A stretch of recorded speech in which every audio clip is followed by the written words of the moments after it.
ইব্রাহিম রাইসির জন্ম ইরানের মাশহাদে ১৯৬০ সালে। রাইসির বাবা ছিলেন একজন ধর্মীয় নেতা। ৫ বছর বয়সে রাইসির বাবা মারা যান। এরপর ১৯৭৯ সালে ইরানে ইসলামী বিপ্লবের ৪ বছর আগে ১৫ বছর বয়সী রাইসি তার নিজের শহর মাশহাদ ছেড়ে কুমে যান। ১৯৮১ সালে রাইসি তেহরানের নিকটবর্তী ইরানের শহর কারাজের বিচার বিভাগে যোগ দেন। ১০ বছরেরও কম সময়ে তিনি বিচার বিভাগে উল্লেখযোগ্য পদোন্নতি পান। এরপর কনিষ্ঠ সদস্য হিসাবে একটি ট্রাইব্যুনালের সদস্য হন, যাকে বিরোধীরা ঘাতক কমিটি হিসেবে অভিহিত করে। ১৯৮৮ সালে এই কমিটি ২ থেকে ৪ হাজারের মতো রাজনৈতিক বন্দীকে ফাঁসির আদেশ দেয়। এদের মধ্যে মার্ক্সবাদী বামপন্থী রাজনীতিবিদ এবং পিপলস মুজাহিদিন অর্গানাইজেশন অব ইরানের বহু সদস্য ছিলেন। এ সংগঠনকে ইরান ও ইরাক উভয়ই সন্ত্রাসবাদী হিসাবে দেখে। এরপর ১৯৮৯ সালে রাইসি তেহরানের প্রসিকিউটর হিসেবে নিয়োগ পান। তখন আয়াতুল্লাহ আকবর হাশেমি রাফসানজানি রাইসিকে মধ্যপন্থী ব্যক্তি হিসেবে অভিহিত করেছিলেন। ১৯৯৪ সালে রাইসি জেনারেল ইন্সপেকশন অফিসের প্রধান হন। ৬০ বছর বয়সী ইব্রাহিম রাইসি তার কর্মজীবনের বেশিরভাগ সময় সরকারি কৌশলী হিসাবে কাজ করেছেন। তাকে ২০১৯ সালে বিচার বিভাগের প্রধান হিসেবে নিয়োগ দেওয়া হয়। এর ২ বছর আগে অনুষ্ঠিত প্রেসিডেন্ট নির্বাচনে তিনি হাসান রুহানির কাছে বড় ব্যবধানে পরাজিত হন। ১৯৮০ দশকে রাজনৈতিক বন্দীদের যেভাবে মৃত্যুদণ্ড দেয়া হয়েছে, তাতে রাইসির ভূমিকা নিয়ে বহু ইরানি এবং মানবাধিকার কর্মী উদ্বেগ প্রকাশ করেছেন। ইরান কখনো এই গণমৃত্যুদণ্ডের কথা স্বীকার করেনি। রাইসির ভূমিকা নিয়ে যেসব অভিযোগ তোলা হয়েছে সে বিষয়ে তিনি কখনো কিছু বলেননি। ২০১৪ সালে ইরানের মহাকৌশলী বা প্রসিকিউটর জেনারেল পদের দায়িত্ব পান রাইসি। এর ২ বছর পর আয়াতুল্লাহ আলী খামিনি ইরানের অন্যতম সবচেয়ে গুরুত্বপূর্ণ এবং সম্পদশালী ধর্মীয় প্রতিষ্ঠান আস্তান ই কুদস ই রাজাভি দেখাশোনার সব দায়িত্ব তুলে দেন রাইসির হাতে।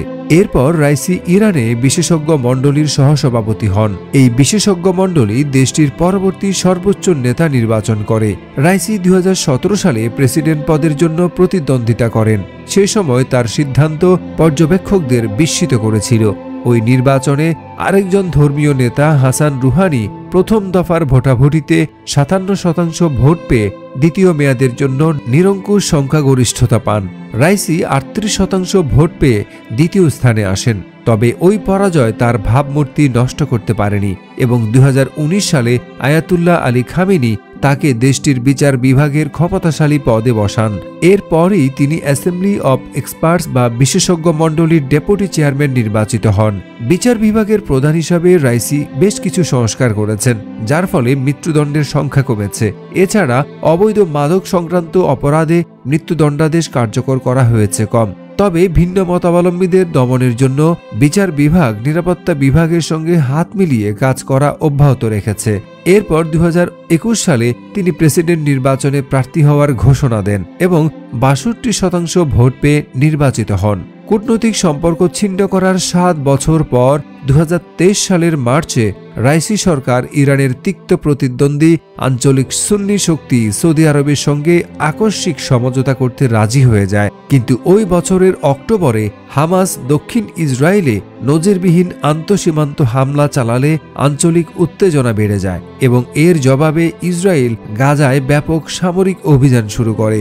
একই সময়ে লেবাননের হিজবুল্লাহ, ইয়েমেনের হুথি এবং ইরাক ও সিরিয়ার বিভিন্ন মিলিশিয়া সহ মধ্যপ্রাচ্য জুড়ে সক্রিয় মিত্র সশস্ত্র গোষ্ঠী এবং প্রক্সি গোষ্ঠীগুলো ইরানের নেটওয়ার্ক ফিলিস্তিনের সাথে সংহতি প্রদর্শনের জন্য ইসরায়েলের বিরুদ্ধে তাদের আক্রমণ উল্লেখযোগ্যভাবে বাড়িয়ে তুলেছে।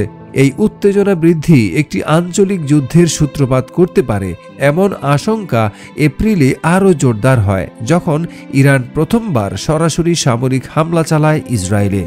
সিরিয়ার ইরানি কনসুলেটে প্রাণঘাতী হামলার প্রতিশোধ হিসাবে ইসরায়েলে ৩০০-র বেশি ড্রোন ও ক্ষেপণাস্ত্র নিক্ষেপের সিদ্ধান্তকে সমর্থন করেন রাইসি। ১৯ মে রোববার প্রতিবেশী আজারবাইজানের সাথে যৌথ অর্থায়নে নির্মিত কিসকালাচি বাঁধের উদ্বোধন অনুষ্ঠানে অংশ নেন ইরানের প্রেসিডেন্ট ইব্রাহিম রাইসি, পররাষ্ট্রমন্ত্রী আমির আবদুল্লাহিয়ান সহ সরকারের ঊর্ধ্বতন কয়েকজন কর্মকর্তা।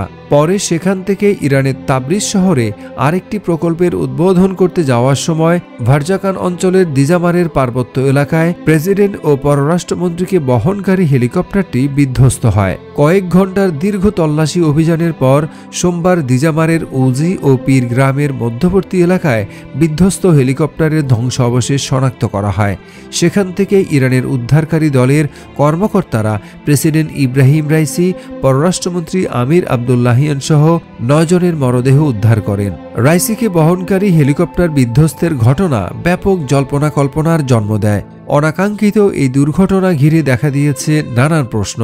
প্রেসিডেন্টের মৃত্যুতে ইরান জুড়ে শোকের ছায়া নেমে আসে। এই ঘটনায় অনিশ্চয়তার কালো মেঘে ছেয়ে গেছে পুরো ইরান, যার প্রভাব মধ্যপ্রাচ্য জুড়ে ছড়িয়ে পড়তে পারে বলে আশঙ্কা করা হচ্ছে। প্রেসিডেন্ট রাইসির মৃত্যু কেবল ইরানের অভ্যন্তরে ক্ষমতার দ্বন্দ্বের সূত্রপাতই করবে না, বরং ওই অঞ্চলেও তাৎপর্যপূর্ণ প্রভাব ফেলবে। ক্রমবর্ধমান তীব্র উত্তেজনা আর সংঘাতের মাঝে রাইসির মতো দেশটির প্রধান একজন রাজনৈতিক নেতার অনুপস্থিতি ইরানের ভেতরে এবং বাইরে ক্ষমতার ভারসাম্যহীনতায় ব্যাঘাত ঘটাতে পারে। ব্রিটিশ প্রভাবশালী সাময়িকী দ্য ইকোনমিস্টের এক প্রতিবেদনে বলা হয়েছে, ইরান এবং ইসরায়েলের ঐতিহাসিক বৈরী সম্পর্কের প্রেক্ষাপটে এই হেলিকপ্টার দুর্ঘটনার পেছনে ইসরায়েল জড়িত থাকতে পারে বলে কিছু ইরানি সন্দেহ করছেন। দামেস্কে ইসরায়েলের একজন ইরানি জেনারেলকে হত্যা ও পরবর্তীতে ইসরায়েলে ইরানের শত শত ক্ষেপণাস্ত্র নিক্ষেপের ঘটনায় সৃষ্ট সাম্প্রতিক উত্তেজনা বিবেচনায় এই তত্ত্বটি অনেকের মনোযোগ কেড়েছে। ইরানের স্বার্থের বিরুদ্ধে চোরাগোপ্তা এবং নিখুঁত অভিযান চালানোর জন্য ইসরায়েলের দুর্ধর্ষ গোয়েন্দা সংস্থা মোসাদের ব্যাপক পরিচিতি আছে।